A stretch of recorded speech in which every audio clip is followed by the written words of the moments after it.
কথা বলছি জাতীয় পুরস্কারপ্রাপ্ত ক্রীড়াবিদ, সাবেক সফল ক্রীড়া সংগঠক, সকলের পরিচিত মুখ ফয়সাল বিন ইসলামের সাথে। জি, কেমন আছেন? আলহামদুলিল্লাহ ভালো আছি। আপনারা কেমন আছেন? জি, আমরা ভালো আছি, কিন্তু আমি সর্বপ্রথমে ধন্যবাদ জানাতে চাই সংশ্লিষ্ট মিডিয়া চ্যানেল সকলকে। আমি একটু কথা আপনার কাছে ফয়সাল সাহেব জানতে চাচ্ছিলাম যে আপনার এত সুনাম, তারপরে হঠাৎ করে এই সম্প্রতি সোশ্যাল মিডিয়ায় দেখলাম যে সৈয়দ হাতেম আলী কলেজের অধ্যক্ষের কক্ষে একটি অপ্রীতিকর বেশ কিছু কথাবার্তা হয়েছে। আসলে কি ঘটেছিল সেদিন, একটু বলুন তো। সেদিন অবশ্য যে ঘটনাটি ঘটেছে আমার জন্য সেটা খুবই দুঃখজনক। সেদিন অধ্যক্ষ স্যারের আহ্বানে শিক্ষার্থীরা আমাকে নিয়ে আসে স্যারের কক্ষে এবং সেখানে কথা হয়। আমার কাছে স্যার জানতে চান যে একটি অভিযোগ উঠেছে আমার নামে, যে আমি একটি মেয়েকে কোনোভাবে আমি তাকে উত্ত্যক্ত করার চেষ্টা করেছি।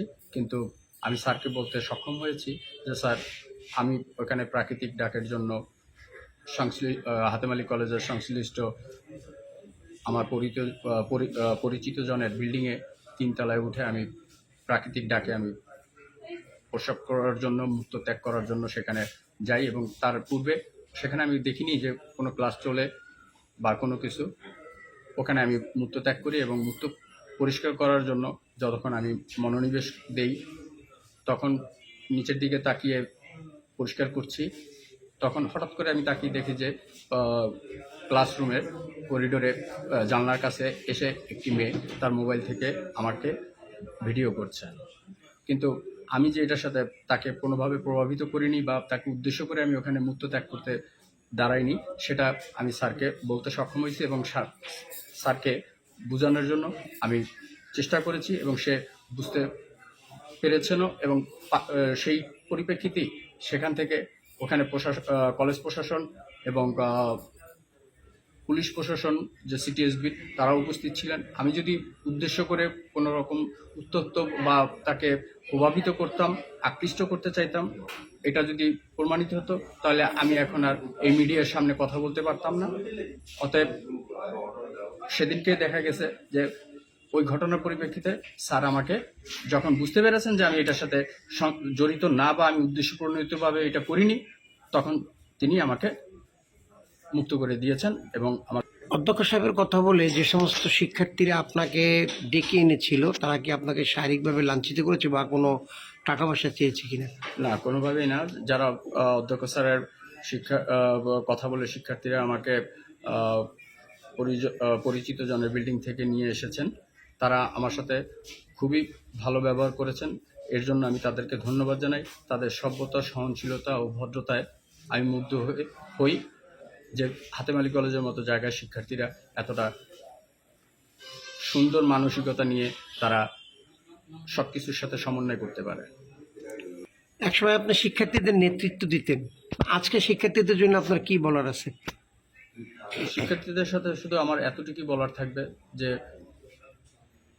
আমি যেহেতু একজন শিক্ষার্থী প্রতিনিধি ছিলাম, অতএব আমি তাদেরকে বলবো যে কোনো শিক্ষার্থীর ভুল অনুভূতিকে কেন্দ্র করে অন্ততপক্ষে কাউকে সামাজিকভাবে হেয় প্রতিপন্ন যেন না হয় সেদিকে সজাগ থাকতে, এবং শিক্ষার্থীদের নেতৃত্বে যারা আছেন তাদেরকে যেন ভুল বুঝাতে না পারেন তার ভুল অনুভূতি দিয়ে। সেখানে দেখা যাচ্ছে যে ভুল অনুভূতিকে পুঁজি করে যদি শিক্ষার্থীরা কোনো ব্যক্তিকে অভিযুক্ত করে, সেই ব্যক্তি হয়তো এমন আছে যে হয়তো আত্মহত্যার পথ বা তার সাংসারিক জীবনে অনেক বিপর্যয় নেমে আসতে পারে। তাই বলবো যে আগামী পথে তোমরা শিক্ষার্থী, তোমরা সামর্থক, তোমাদের গুণাবলী আছে, দক্ষতা রয়েছে, তোমরা সবাইকে নিয়ে সমন্বয় করে এগিয়ে যাও। সাথে তোমাদের শহর, তোমার নগরীকে এগিয়ে নিয়ে যাও। গোপনে ভিডিও করা আইনত অপরাধ, আপনি এ ব্যাপারে কি সিদ্ধান্ত নিয়েছেন? ক্ষমা করা হচ্ছে স্বর্গীয় গুণ, এবং আমি এখানে যে ছোট বোনটি ভুল অনুভূতি নিয়ে ভিডিও করেছে, তার বিরুদ্ধে আমি কোনো ধরনের আইনি আশ্রয়ে আমি যাব না। কারণ তারও আগামী ভবিষ্যৎকে আমি নষ্ট করতে চাই না, এবং কলেজের যে পরিবেশ পরিস্থিতি সেই সম্মান আমি অক্ষুণ্ণ রাখতে চাই, এবং ধন্যবাদ জানাতে চাই অবশেষে কলেজ অধ্যক্ষ সহ কলেজ প্রশাসনকে তাদের বিচক্ষণতার সহিত আমাকে বিবেচিত করায়।